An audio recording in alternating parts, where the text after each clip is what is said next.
رمضان كريم كريم كريم شهر عظيم عظيم عظيم رمضان كريم كريم كريم شهر عظيم عظيم عظيم.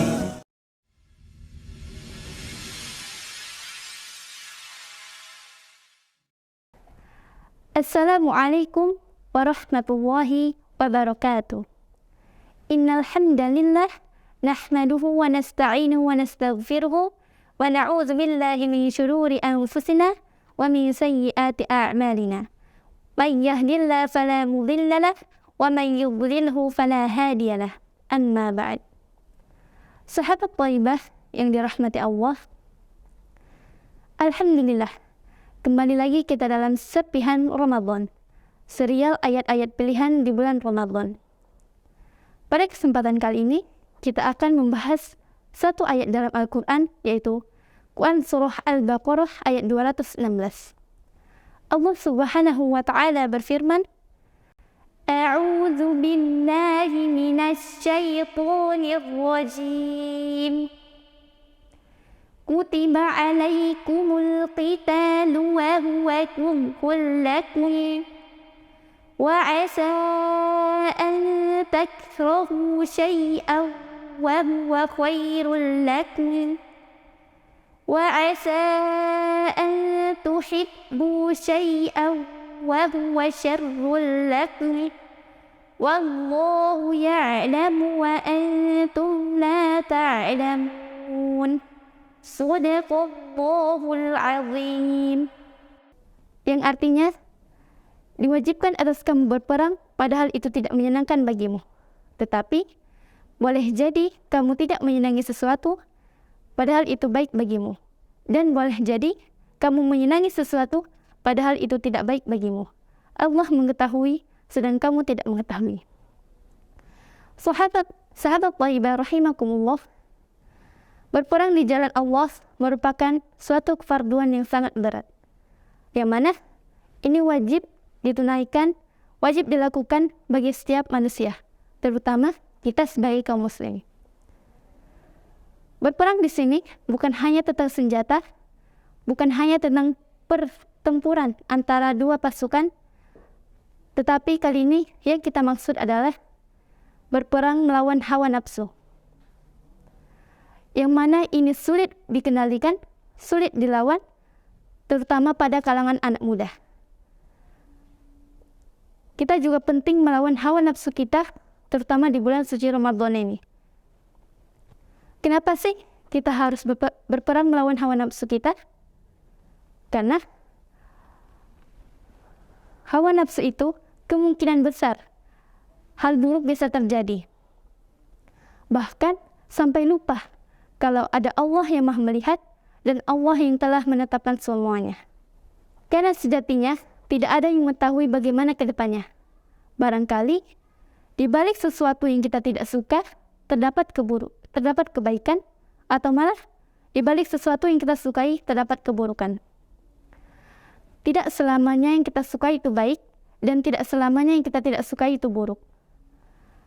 Karena hanya Allah lah yang lebih mengetahui mana yang terbaik buat kita. Sahabat thayyibah yang dirahmati Allah, jika sesuatu tidak sesuai dengan apa yang kita inginkan, bukan berarti Allah nggak sayang sama kita. Tapi, karena Allah tahu apa yang terbaik buat kita. Kita diwajibkan belajar, bukan diwajibkan menjadi pintar. Kita diwajibkan bekerja, bukan diwajibkan untuk berhasil. Kita diwajibkan berikhtiar semampu kita, tapi tak diwajibkan meraih sesuai keinginan kita. Sehebat apapun manusia, sehebat apapun kita tidak akan mampu menghalangi kuasa Allah. Tidak akan mampu mengubah apa yang telah ditetapkan Allah Subhanahu wa Ta'ala. Karena Allah memberikan apa yang kita butuhkan, bukan apa yang kita inginkan. Baik itu dari rezeki, jodoh, karir, dan lain-lain. Kita selaku makhluk hanya bisa berencana dan berusaha sebisa dan semampu kita. Hasil akhir kita pasrahkan penuh kepada Allah Subhanahu wa Ta'ala yang Maha menentukan. Planning yang baik merupakan langkah awal untuk mendapatkan hasil yang baik pula. Berusaha merupakan kewajiban yang harus kita tekuni untuk mendapatkan hasil dari rencana awal yang kita rancangkan. Sahabat Thaibah yang dirahmati Allah, sebagai contoh, banyak orang yang ketika melihat temannya mendapatkan nikmat yang lebih daripada dia, baik itu lebih kaya, lebih cantik, lebih tampan, lebih populer, lebih pintar, maka ia akan berkata, kenapa sih aku nggak kayak dia? Coba aja aku kayak dia, pasti bakalan enak banget. Padahal gak semua nikmat yang Allah berikan itu sebagai puncak kebahagiaan. Bisa jadi itu adalah sebuah ujian bagi dirinya. Mereka gak sadar kalau dalam keadaan mereka sekarang justru yang terkadang bisa membawa kita pada jalur yang lebih baik untuk mendapatkan ridho Allah. Dengan apa? Dan bersabar dan menerima ketetapan Allah. Dan ada pun contoh yang lain yang biasa terjadi pada para penghafal Al-Quran, yang mana ketika temannya itu hafalannya lebih baik daripada dia, maka dia akan bilang, Masya Allah, enak banget sih dia, udah hafalannya banyak, dia mudah ngafalnya, sedangkan aku hafalannya gini-gini aja, mau dapetin satu halaman pun susah banget. Kok aku gak dikasih kelebihan yang sama ya kayak dia? Apa Allah gak sayang aku? Banyak penghafal Al-Quran yang berpikiran seperti itu. Padahal bukan berarti Allah itu gak sayang kita. Karena Allah tahu bagaimana batas kemampuan kita.